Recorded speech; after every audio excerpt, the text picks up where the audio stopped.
Welcome to our new IFRS Assurance Fund Service. It's an initiative of OJ Inspiration Limited. It's dedicated to providing complementary and supplementary education on International Financial Reporting Standards IFRS through a multiple choice question and answer approach. It is intended to make learning verification, mastery, and intellectual assurance fun. In this session, we shall be considering cumulative set 210 questions to which the answers are provided on IFRS 1. This is the standard on first-time adoption of International Financial Reporting Standards. Viewers and subscribers have 30 seconds to select or choose the answer to each question. The answers to the cumulative 10 questions are reviewed at the end of all the questions. Please enjoy it. Question 11. Changes in accounting policies as a result of transitioning from previous GAAP to IFRSs are principally governed by which of the following? A. IAS 1. B. IAS 8. C. IFRS 1. D. A and C. E. B and C. Some counts.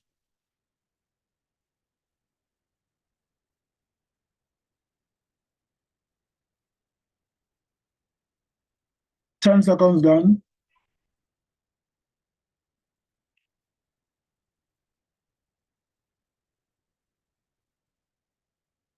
Twenty seconds done.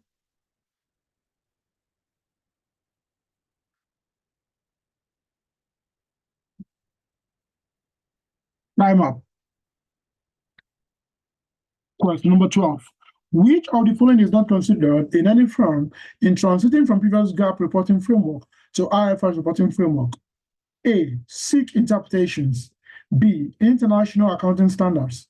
C. IFRS interpretations. D. International financial reporting standards. E. None of the above. Some counts.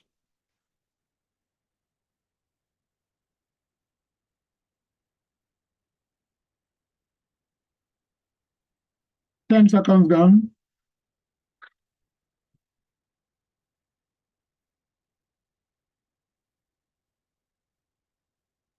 20 seconds done.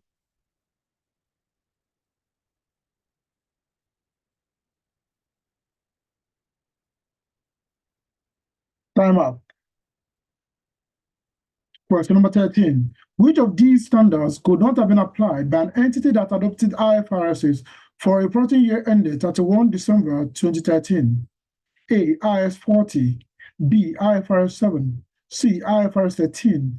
D. IFRS 15. E. None of the above. Some counts.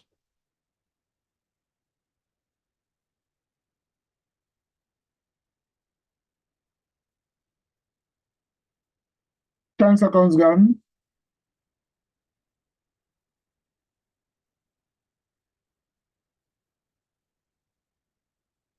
Twenty seconds gone.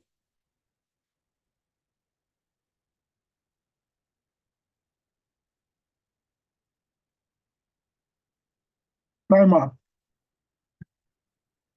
Question number 14. Which of the following standard-specific transitional provisions apply to a first-time adopter of IFRSs? A. IFRS 15. B. IFRS 16. C. IFRS 17. D. All of the above. E. None of the above. Some counts.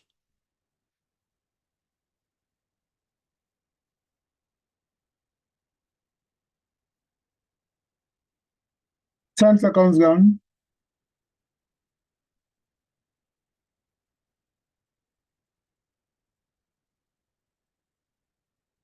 20 seconds gone.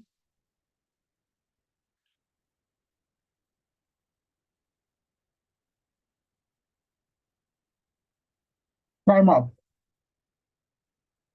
Question number 15. In preparing the statement of changes in equity for an entity for its first IFRS financial statements, which of the following balances are used as the opening balances? A. The previous GAAP opening balances at the date of transition. B. The previous GAAP closing balances at the date of transition. C. The IFRS balances at date of transition before pre-comparative year error correction. D. The IFRS balances at the date of transition after pre-comparative year error correction. E. The IFRS balances at the date of transition after pre-comparative year error correction and comparative year error correction. Time counts.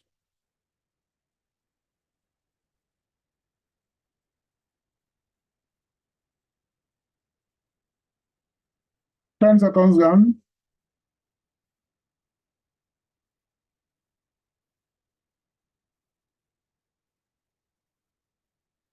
20 seconds gone.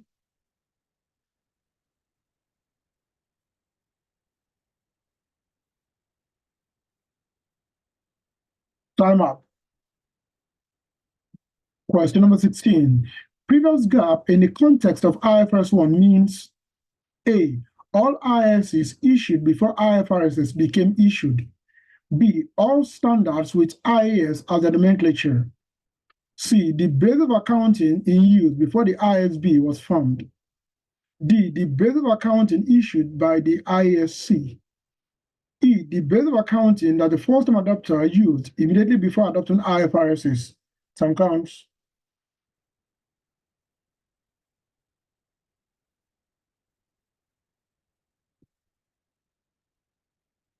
10 seconds gone.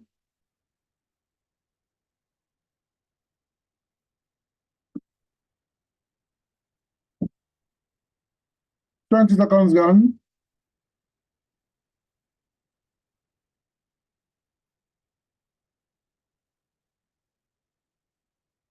Time up. Question number 17. Date of transition to IFRSs is the beginning of which period for which an entity presents full comparative information under IFRSs in its first IFRS financial statements. A. The beginning of the middle year of 3 comparative periods. B. The beginning of the latest of 3 comparative periods. C. The beginning of the earliest of 3 comparative periods. D. The beginning of a reporting period in which the first IFRS financial statements are presented. E. The beginning of the first year of operation of an entity. Time counts.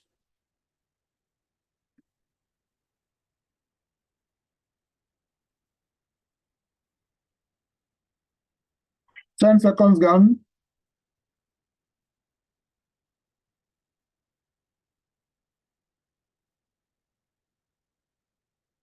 20 seconds gone.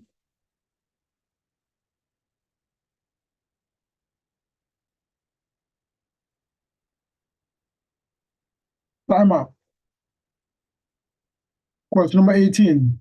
Reconciliation of equity reported in accordance with previous GAAP to equity in accordance with IFRS is required for A. The date of transition only. B. The end of the latest period presented under NGAAP only. C. The end of the first reporting period presented under IFRS only. D. A and B. E. A and C. Some counts.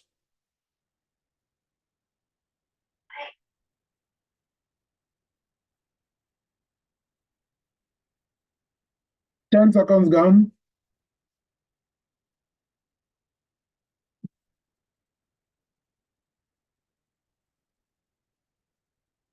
20 seconds gone.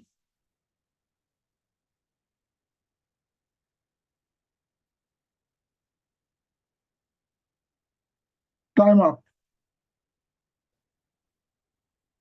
Question number 19. Reconciliation of entities' profit or loss under a previous GAAP to its total comprehensive income under IFRS is required for A. The first reporting year end under IFRS. B. The pre-penultimate year end under previous GAAP. C. The penultimate year end under previous GAAP. D. The ultimate year end under previous GAAP. E. The date of transition to IFRS. Some counts.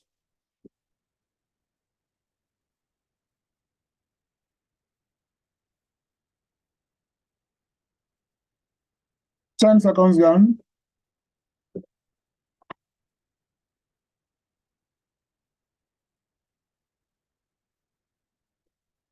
20 seconds gone.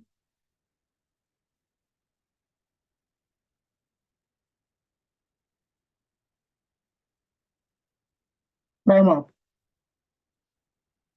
Question number 20.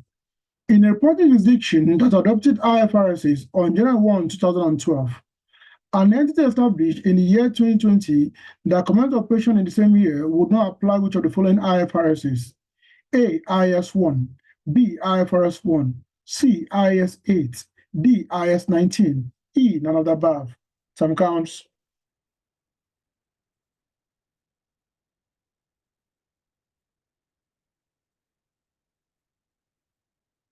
10 seconds gone.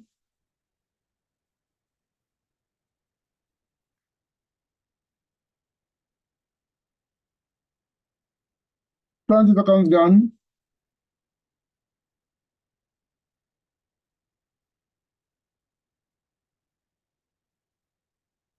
Time up. We proceed to review the answers. Question number 11. The answer to question number 11 is C, IFRS 1. C, IFRS 1. The changes in accounting policies as a result of transition from a previous GAAP, that is generally accepted accounting principles or practices, to international financial reporting standards, IFRS, are governed by provisions of IFRS 1 titled First-Time Adoption of International Financial Reporting Standards. IFRS 1 prescribes the steps to be taken on recognition, derecognition, reclassification, measurement, adjustment to relevant reserves, and application of IFRSs from the date of transition to IFRS. IFRS 1 codifies the exceptions and exemptions to and from requirements of other IFRSs as an entity commences IFRS reporting. It should be noted that provisions of IAS 8 titled Accounting Policies, Changes in Accounting Estimates and Errors apply only to entities that are already reporting within the IFRS framework. IAS 8 does not apply to a first-time IFRS adopter. C is the answer to question number 11. Question number 12. The answer to question number 12 is E, none of the above. E, none of the above. SIC interpretations, that is SIC interpretations, IFRS interpretations, that is IFRIC interpretations, and standards issued under the IAS nomenclature and IFRS nomenclature all make up International Financial Reporting Standards, IFRSs. In transiting from a previous reporting framework to IFRS, all the relevant IASs, IFRSs, SIC, and IFRIC interpretations are considered. E is the answer to question number 12. Question number 13. The answer to question number 13 is D, IFRS 15. D, IFRS 15. IAS 40 titled Investment Property, IFRS 7 titled Financial Instruments Disclosures, and IFRS 13 titled Fair Value Measurement were applied even before December 31, 2013, until date. This was not so for IFRS 15 titled Revenue from Contracts with Customers. IFRS 15 became mandatorily applicable from January 1, 2018. It was issued in May 2014, from when it became voluntarily applicable. For the year ended December 31, 2013, IFRS 15 was not applicable and could not have been applied as it was first issued the following year, that is in 2014. D is the answer to question number 13. Question number 14. The answer to question number 14 is E, none of the above. E, none of the above. The specific transitional provisions of IFRS 15, titled Revenue from Contracts with Customers, IFRS 16, titled Leases, and IFRS 17, titled Insurance Contracts, do not apply to a first-time adopter of IFRS. They apply to entities that are already reporting within the IFRS framework. It is only IFRS 1, titled First-Time Adoption of International Financial Reporting Standards, that provides specific transitional provisions in the application of IFRSs.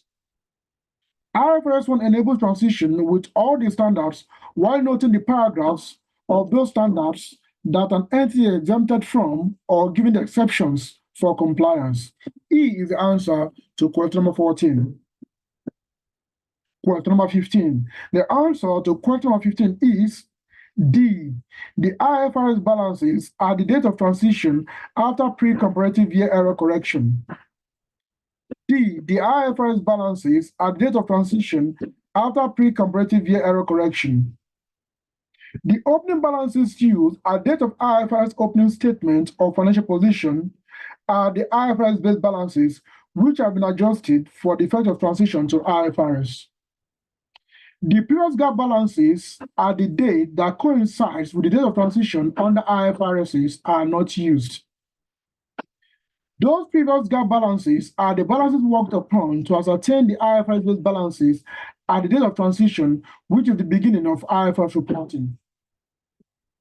As the date of transition is the beginning of the earliest comparative year presented, errors under the previous GAAP before this date that are discovered are corrected in the process of arriving at the IFRS-based balances for this date of transition. D is the answer to question number 15. Question number 16.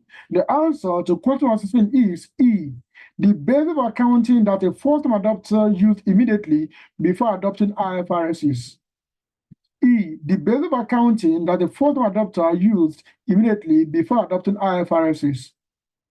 In line with the different terms of IFRS 1, previous GAAP is the basis of accounting that a first-time adopter used immediately before adopting IFRSs. E is the answer to question number 16.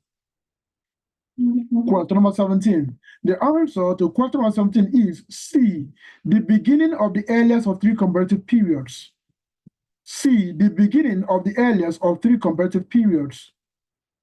The date of transition to IFRSs is the beginning of the earliest period for which the entity presents full comparative information under IFRSs in its first IFRS financial statements. Where three comparative periods are presented in a reporting period, that is, in addition to the current period, the beginning of the earliest of the three periods is the date of transition. For example, for three comparative periods of 2021, 2022, and 2023, with December 31 year ended, January 1, 2021 is the date of transition to IFRSs for reporting year ended December 31, 2024. C is the answer to question number 17. Question number 18. The answer to question number 18 is D, A, and B. D, A, and B. Reconciliations of an entity's equity reported in line with the previous GAAP to its equity reported in line with IFRSs are required for 1, the date of transition, and 2, the end of the latest period presented in the entity's most recent annual financial statements in accordance with its previous GAAP. D is the answer to question number 18. Question number 19. The answer to question number 19 is D, the ultimate year end under previous GAAP. D, the ultimate year end under previous GAAP. Reconciliation of an entity's profit or loss under a previous GAAP to its total comprehensive income under IFRSs is required for the ultimate year end under previous GAAP. The ultimate year end under previous GAAP is the latest period in an entity's most recent annual financial statements prepared based on previous GAAP.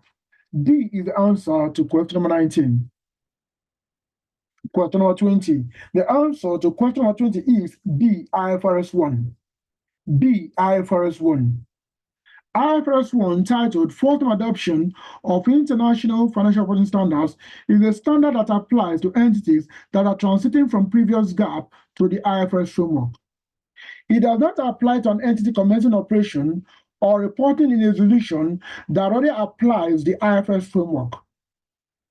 For a new entity in such IFRS jurisdiction, there is no previous GAAP because the entity is just starting. Therefore, there is no need, and it is even impossible to apply IFRS 1 in such scenario. B is the answer to question number 20. That is all for this set 2. Thank you for joining us for this set 2 of IFRS 1, First-Time Adoption of International Financial Reporting Standards. We invite you to subscribe to our channel, share our links, and invite those in your network to do the same. This will enable you and all other subscribers get direct notifications on future video uploads. We intend to cover all of the standards in this framework and create further sets of questions and answers on standards already covered. For collaboration in this area, please call or WhatsApp +2349 030 770109. All rights to this production and others in the series are reserved for OJ Information Limited. Thank you once again, and bye for now.